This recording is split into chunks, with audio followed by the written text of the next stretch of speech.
Paris Saint-Germain-Manchester United, c'est l'une des affiches des huitièmes de finale de la Ligue des Champions. Mais avant, on va parler argent.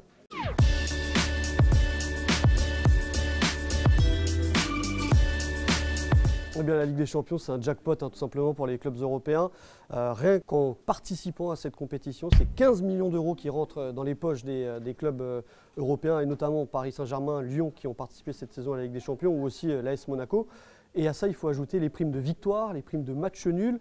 Si on reste sur l'exemple qui nous intéresse, celui du PSG, eh bien, le Paris Saint-Germain a déjà amassé plus de 25 millions d'euros juste en participant à la phase de poule de la Ligue des Champions. Oui, parce que plus on passe des tours, plus on gagne des sous. Paris, en se qualifiant en huitième de finale, a amassé 10 millions d'euros supplémentaires. S'il se qualifie pour les quarts de finale, ça sera 12 millions encore en plus. Et il y a aussi une prime historique.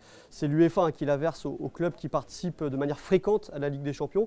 Dans le cas du PSG, le PSG va amasser 25 millions d'euros supplémentaires parce que ces 10 dernières années, le Paris Saint-Germain a été présent en Ligue des Champions et a fait des résultats plutôt corrects. Donc à tout cet argent déjà qui est, c'est assez faramineux, il faut ajouter aussi les droits télé. Ça, le club le touchera qu'à la fin de la saison, mais pour le moment, le Paris Saint-Germain a déjà touché 62 millions d'euros grâce à la Ligue des Champions. Alors le fair play financier, ça a été instauré en 2011 par l'UEFA. Le but est simple, en gros, un club ne peut pas dépenser plus que ce qu'il ne gagne. Et du coup, le Paris Saint-Germain, ces dernières années, a fait énormément de dépenses. On pense aux deux transferts de Kylian Mbappé et de Neymar.